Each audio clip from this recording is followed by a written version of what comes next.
and Emily with you until 7 tonight, and where else to start but City versus Spurs this weekend. City's kryptonite. It's Pep's kryptonite. Here we go. Not so bad a record at home. Away, dreadful, let's be honest. Pep has been heaping praise on Postecoglou today, saying that he makes football a better place. But do you agree? Spurs hit by injuries right now. Is this the perfect time for City to be playing? And we've got a few Blues on now to have a chat, and we've joined by a Spurs fan as well. We've got David and John the Blues, and Chris is a Spurs fan. David, I'll come to you first. Could there be a better time right now for City to be playing Spurs? You wouldn't have thought so on the face of it. They've got Romero suspended, Maddison's injured, Bentancur's injured, Van der Veen's injured. But what worries me is they still got Son on the pitch. And as Pep said, he used to call them the Harry Kane team as a joke, or he was taken out of context. And he's made sure not to call Spurs the Son team. But he has scored, I think it's 7 goals against City in the Premier League, and there's only Mo Salah and Jamie Vardy have scored more. So, yeah, you'd like to think it's the best. It's a good time to be playing Spurs, but you never know. As you said, Emily, we're very good at home. And I know Pep quipped at the start of the season when they said, you're going to repeat the treble. Somebody said, what's your wish for this season? And he said he wants to score a goal at Spurs away. He didn't even say he wanted to win. He just said he wanted to score a goal. Obviously tongue-in-cheek, but yeah, Spurs, you never know what you're going to get with them. I imagine as well, David, you're just relieved that Pep Guardiola hasn't referred to Son as that Korean guy, as what happened in the Wolves game.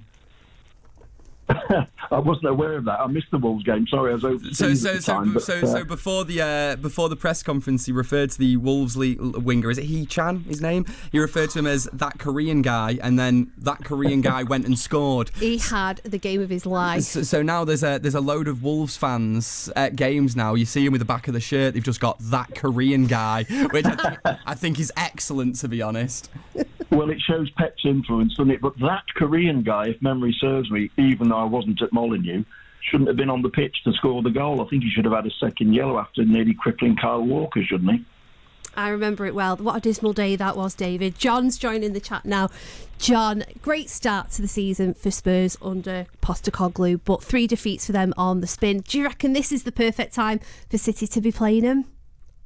I think it is. You look at Spurs, they've got key players who are not fit, also suspended. Romero's out, he's suspended. James Maddison has been playing brilliantly for Spurs this season, and he's not fit. I think, last season we struggled to beat them. We were 2-0 down at half-time. We came back and we won the match. But I think this time City will win. It's going to be a very tough game. Spurs playing very well under Postecoglou. He's a very good manager. He's very underrated. They play very fast and attacking football, but that will suit Manchester City right to the ground, because City is so quick on the break. They're so good technically. I just think they'll be too much of a handful for Spurs. It may be a while for City to score their first goal, but after that, I think City will go on and win the game quite comfortably.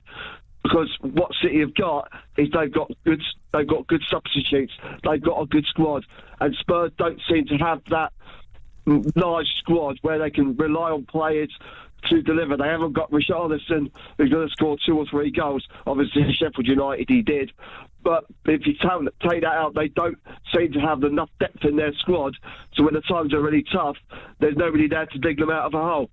So, yeah, I think City have got a great chance of winning. I think they will do on Sunday. Strong words from John there. Let's bring Chris, the Spurs fan, into the chat now. Chris, what do you make of what John said there? Quite a comfortable win he's predicting. Well, it's going to be an interesting game. And I know the City fans have mentioned a couple of players that we've got out. We've actually got 11 players out, a whole team, if you like. Romero suspended, injuries, Bentancur, Phillips, Sarr, Richarlison, Maddison, Solomon, Perisic, Van der Ven, Sessegnon and Whiteman. Half of those players would actually get into Postecoglou's starting 11 at City if fit and available. So it's going to be a very, very difficult game. But what I do love about Postecoglou is he's transformed the feeling at the football club. We've had some hard couple of years recently under the likes of Jose Mourinho, Nuno Espirito Santo, Antonio Conte. He's brought that spirit back, the style of football that we're playing. regardless of having these 11 players out, he will still go to City at the Etihad on Sunday and still want to play exactly the same way, even if he had the full starting 11 out. So I do love his attitude. He's transformed the football club. The mood has been great.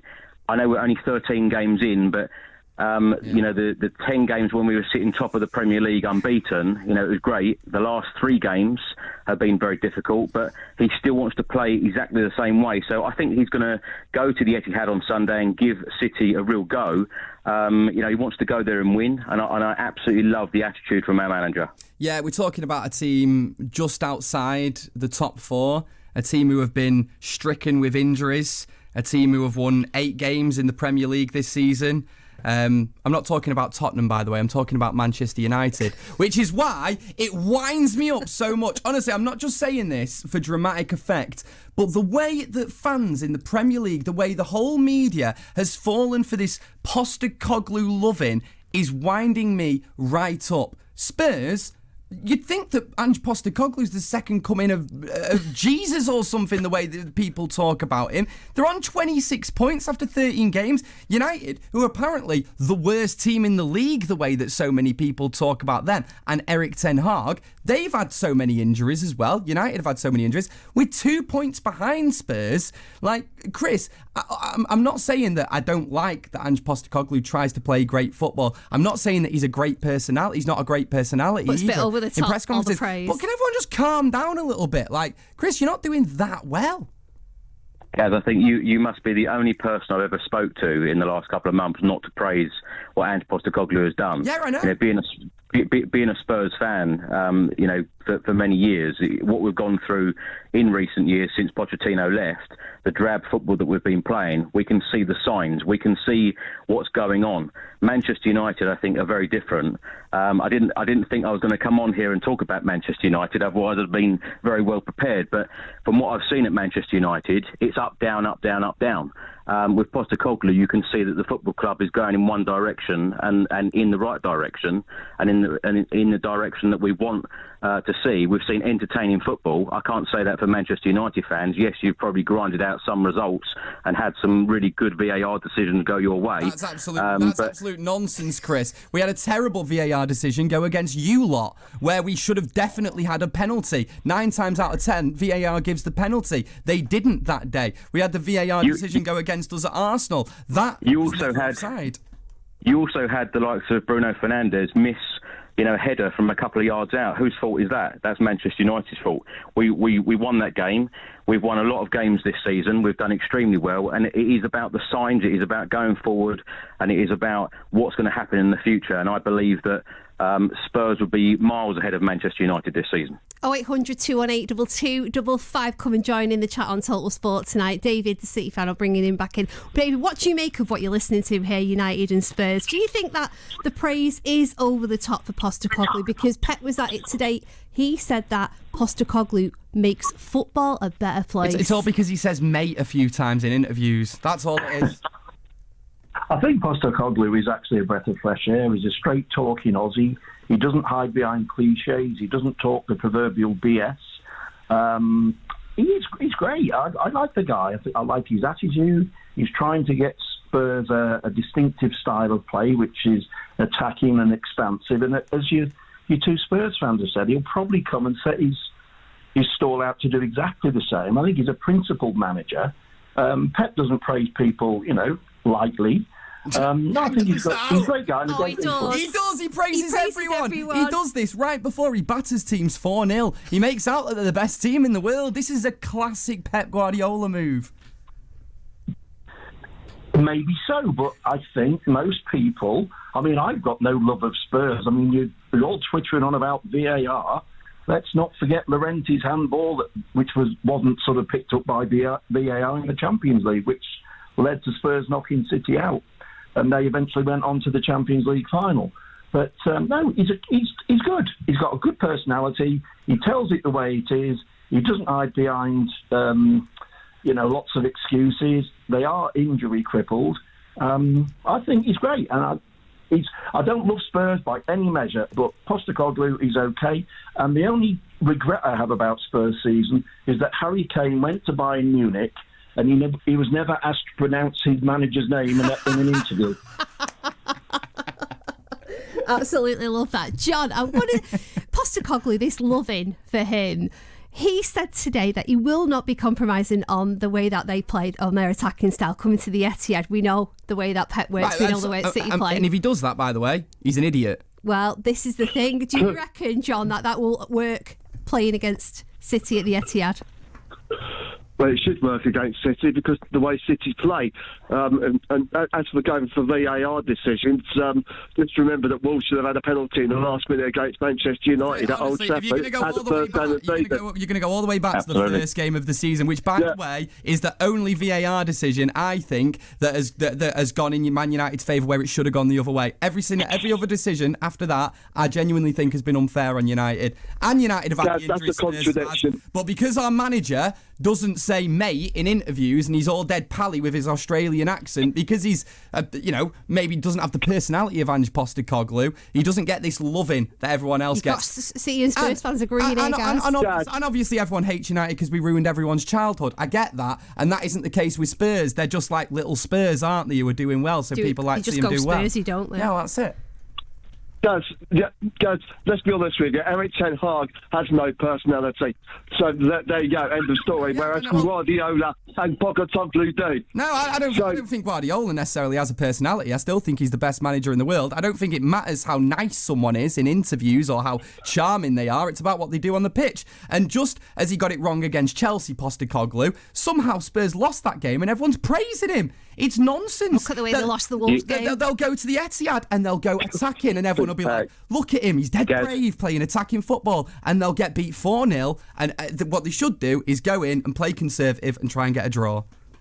Gaz, you obviously haven't watched enough of Tottenham this season. You obviously haven't watched enough of Spurs. And let me just say that it's a typical of a Manchester United fan to bring Manchester United into a preview, Manchester City v Spurs. Well, yeah, I agree with you there, mate. If you didn't, I'm actually born in North London. I'm actually born a stone's throw from Spurs' ground. But I've been a Manchester City fan all my life. I think Manchester City will play the way, if they play as well as they can, then they'll win the game. But Spurs, the way that Spurs play, it should fall straight into City's hands. And I just think that Spurs at the back, they are defensively quite poor. And I appreciate they've got lots of injuries, and I appreciate they've had suspensions, but every team has that. And it's just a matter of how big your squad is and how well you can work with your players. I think Postecoglou is a really good manager. I think the way the Spurs play is a breath of fresh air. And after what Spurs have been through for the last few years, fantastic. But just remember what he did over at Celtic, and he somehow be able to pass it on to over to Tottenham. If that continues, then Spurs will be in the European places come the end of the season. But if he has a few more injuries and a few more defeats, how does his team react to that? How does he react to adversity? Because he never had much adversity when he was over at Celtic, because Celtic kept winning everything all the time in the Scottish Premier League. So it will be very interesting. Chris, I'd like to know how you think Postecoglou will cope tomorrow. He's going to stick to his guns with his style of football. He's really proud of that, and I kind of in a way admire that, but I also think it's a little bit naive coming to the champions of Europe, the champions of England, knowing that we just play through teams when they play like that. Mm-hmm. He loves the fact that people call him naive, and he loves the fact that people have dissed him in the past, because he has proved fans wrong every single time. He's been successful everywhere he's gone, hence why he's now managing in the Premier League at Tottenham. I think he's done a tremendous job, but it's about now some of these fringe players who haven't had much game time and want opportunities. Players like Lo Celso, Brian Hill, Højbjerg hasn't had much game time this season. It's about these players now stepping up. But I do love the fact, and I know that most Spurs fans love the fact that he is going to be playing exactly the same way with different clientele, and he now expects them to go out there and absolutely deliver. And I love that attitude, and most Spurs fans do, because, as I said, we've had drab football in recent seasons, and to see this entertaining style, which I think will only get better, and as he said in his press conference earlier, he's only had one transfer window. Transfer window after transfer window with Postecoglou in charge, I think that Spurs will be back to, playing in the Champions League and being successful once again. That's what I was going to say, Chris. Would you still be appreciative of the style of play if you finish 5th, 6th? I think that this season it had to be about progression. It had to be about style of football for Tottenham fans. Of course, the main goal is to get back into Europe, because it's not at all. It's about progression. It's about being realistic. It's not about small club mentality. It's about moving on from where we were last season. We finished 8th. We finished outside of European spots. So it's about being realistic with goals and, moving forward as a football club, perhaps playing in Europe next season. And as I say, let him build his team, let him have some transfer windows, and let's move forward as a football club. But I'm delighted with what I've seen so far this season. We'll bring in Jason into the chat now. Jason, it's another City fan. Jason, what do you think then, Postecoglou coming to City tomorrow, sticking to his guns, playing his style of football? Are you confident of a win at the Etihad tomorrow? Well, I think in terms of Postecoglou, the manager of Spurs, you've got to admire him. I think he very much comes from the City. He did come from the City group in Japan, and he's very much a disciple of Pep Guardiola. And his plan B is just to do the plan A better. And culture precedes outcomes. It's not just about what they do at the weekend. He's trying to create a legacy and a format and a template for success for future years and for future months. So I do think he will stick to his plans. I think what people say in a press conference is different to what they say behind doors. I'm sure he will adapt a little bit, and he might be a little bit tighter, and he might play a little bit deeper than he normally would do and look to hit City on the counter-attack, but generally keeping his principle of play. So I don't think any good manager reveals his cards in a press conference. I think they're quite discreet. I think there'll be slight tweaks to try and hit City on the break, which they've been successful in the past. I think it's a game that City we have to be really, really cautious about and be at their very, very best to come away with the 3 points, because small things can make big differences, and the difference between success and failure against the top teams is very small margins. So it'll be an entertaining game. It's a game that you'd hope City win, but they've got to be at the very, very best to acquire the 3 points to keep them in the position where they are. But Jason, it does suit Man City, doesn't it, for Spurs to come out and play this Ange ball, as they're calling it? Yeah, I think if somebody presses them high up the pitch, then what City look to do is to try to exploit the spaces behind. And I think anybody who gets 10 men behind the ball and has five across the back line, it's very hard to break down no matter where you are, because you're condensing space. It's a little bit the analogy I give is in basketball, where people play a high pressing game in relation to people who drop off. It's really hard when people drop off and find that space. You have to be really patient. So I think we've seen City at their very, very best and they're lethal when people do press high. And I hope that that's what Tottenham do, and I hope that City can exploit it. But I'm certainly not going into the game just thinking the 3 points are a foregone conclusion. I think what Spurs have done in this last 3 months has been a breath of fresh air. I think he will continue to develop and grow and improve the team. And the biggest thing is that the spectators at Spurs are now looking forward to watching football from the depressing, archaic dinosaur football that they've been watching under Conte and previously Mourinho. So the fact that you've got Spurs fans coming on and saying how excited they are, I think speaks volumes about the impact he's making at Spurs. But hopefully City can come away with the 3 points and exploit the high pressing game that Spurs are most likely to do on Sunday. Yeah, I don't know, with this chat, it just all feels a bit uncomfortable for me. You've been rolling your eyes. Some of the faces you've been pulling tonight have been priceless. It just does me head in, because I think back to Ole Gunnar Solskjaer, who no matter what tried to play attacking football and did play attacking football at Man United. It didn't work quite often, just like it hasn't done in a lot of games this season for Tottenham Hotspur, certainly in the last 3. They called him a PE teacher. They mocked him. They said he was never fit to manage a Premier League team.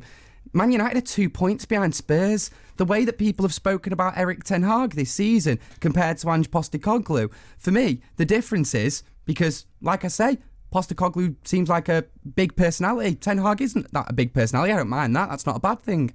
But because I just think he says mate a lot in press conferences. People love it. Do you know what makes me laugh? I had all kinds of questions about who would be playing for City. Kovacic, Stones coming back, Diaz's form, Grealish, Doku. I'm sorry. I do feel like I've hijacked the show a little bit. I just needed to get that off my chest. We love going off on tangents on Total Sport. And if you want to set the agenda, 0800 218 2255. Right, let's have a look on your roads, shall we? The A627 is partially blocked heading south.